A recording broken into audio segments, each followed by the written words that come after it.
નમસ્કાર મિત્રો, જે બગદાણાની અંદર જે ઘટના બની હતી, જે નવનીતભાઈ સરપંચ ઉપર હુમલો થયો હતો, તેનો મેન આરોપી પકડાઈ ચુક્યો છે. જ્યાં મિત્રો જે જયરાજ આહીરનું નામ લેવામાં આવ્યું હતું નવનીતભાઈ દ્વારા, તેની આજે ધરપકડ કરવામાં આવી છે. જ્યાં મિત્રો અને તેને લઈને હીરાભાઈ સોલંકીનું એક મોટું નિવેદન સામે આવ્યું છે. જ્યાં મિત્રો તેઓ નિર્ભય ન્યૂઝ દ્વારા વાતચીત કરતા શું કર્યા છે તમે વિડીયોની અંદર જોઈ શકો છો. જયરાજ આહીરની ધરપકડ થઈ ગઈ છે ને આપણી સાથે અત્યારે હીરાભાઈ સોલંકી જોડાયા છે. હીરાભાઈ, શું કહેશો? જયરાજ આહીરની ધરપકડ થઈ ચૂકી છે.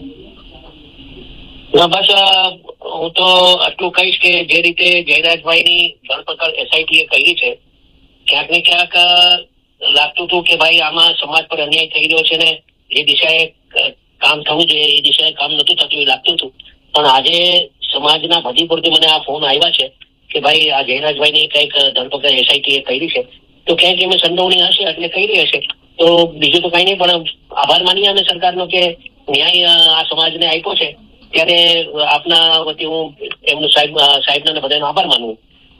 કારણ કે હીરાભાઈ, અત્યાર સુધી એવું હતું કે છેલ્લે 24-25 દિવસનો સમય વીતી ગયો હતો, એસઆઈટીએ કઈ કામ નહોતું કર્યું, એટલે સમાજનો વિશ્વાસ પણ તમારા ઉપરથી હલી ગયો હતો, નેતાઓ ઉપરથી. ના એવું હતું જ નહીં બેન. અને આ તો સમયાંતરે જે તપાસ થવી જોતી હતી એ રીતે શાંતિથી તપાસ એસઆઈટીએ ઝીણવટભર તપાસ કરી અને ક્યાંક ને ક્યાંક એવું લાગ્યું કે આમાં જે કોઈની સંડોવણી હોય એને સંડોવણીને ન્યાય આપવાની વાત હતી, ન્યાય મળી ગયો છે. એટલે બીજું કોઈ ઇસ્યુ અમારે રહેતો નથી. 1 તારીખે ભાવનગરમાં સંમેલન રાખવામાં આવ્યું છે અને હવે કોળી સમાજના આગેવાનો એવું કહી રહ્યા છે કે અમે બધા જ નેતાને બોલાવીશું જે લોકો મુખ્યમંત્રીને મળવા ગયા હતા અને મંચથી તેમનો આભાર માનવામાં આવશે. પણ હવે તો આમને હવે માની લઈ તો અમે તો સ્વીકારી લીધું. એટલે હવે આ સંમેલન કરી અને બધાને એ કરવું કરતા આમને બે લોકો આભાર માની લે એટલે આ તો પ્રશ્ન હતો એ પ્રશ્ન સોલ્વ થઈ ગયો. અનનેસેસરી બીજો કોઈ ઇસ્યુ થાય એ કરતા તો આ સરકારનો આભાર માનવો જોઈએ. આભાર માની દેવાય. Thank you.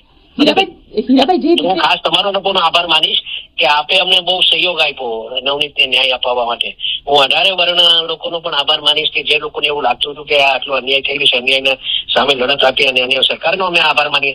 હું હર્ષભાઈનો આભાર માનું અને જે રીતે એસઆઈટીની ટીમની રચના કરી અને મુખ્યમંત્રી સાહેબે પણ અમને સહયોગ આપ્યો એ બદલ અમે તો સમાજ વતી હું સાહેબનો અને બધાનો આભાર માનું છું. હીરાભાઈ, પણ જે રીતે કોળી સમાજ સતત આટલા દિવસથી ન્યાય માટે આંદોલન કરી રહ્યું હતું, સતત કહી રહ્યું હતું કે અમને ન્યાય જોઈએ છે, આ તો કોળી સમાજ હતો જેનું વોટિંગ પર્સન્ટેજ વધારે છે, પણ સામાન્ય સમાજ હોત તો શું ન્યાય મળ્યો હોત? આપને શું લાગે છે? એના મળ્યો જ હોત બેન, પણ એના ઝીણવટભર તપાસની વાત હતી. કેમ કે જે વ્યક્તિઓ હતા એ કોઈ નાના વ્યક્તિઓ તો હતા નહીં, એટલે ઝીણવટભર તપાસ કરી અને પછી એના પર કાર્યવાહી કરવા માટેની આ વાત હતી. એ થઈ ગયું છે એટલે અમને બીજું કઈ ઇસ્યુ રહેતું નથી આમાં. અને સાથે કારણ કે માયાભાઈનો દીકરો છે એટલે આપનું શું કહેવું છે? કારણ કે જયરાજ આહીર માયાભાઈનો દીકરો છે, આહીર સમાજમાં પણ ખૂબ મોટું નામ છે. ના કોઈ સમાજની આમાં એ વાત નથી બેન. પહેલાથી મારી તો આ જ વાત હતી, કોઈ સમાજની વાત નથી, ના ન્યાયની વાત હતી. સમજ્યા? એટલે આમાં એ ઇસ્યુ જ નતો. આમ સમાજની કોઈ દ્રષ્ટિએ કે પછી કોઈ બીજું એ વાત જ નથી. વાત પણ ન્યાયની વાત હતી. એક સવાલ મને એ થઈ રહ્યો છે, કેમ કે માયાભાઈ પણ ભારતીય જનતા પાર્ટી સાથે જોડાયા છે, આપ પણ ભારતીય જનતા પાર્ટી સાથે, જો ક્યાંક આપને દબાણ આવતું હતું સરકારમાંથી કે આને બંધ કરાવડાવો? બિલકુલ બી નહીં, બિલકુલ બી નહીં બેન, બિલકુલ બી નહીં. કોઈ ચીજ નહીં. બિલકુલ. હીરાભાઈ, અમારી સાથે જોડાવા માટે આપનો ખૂબ ખૂબ આભાર.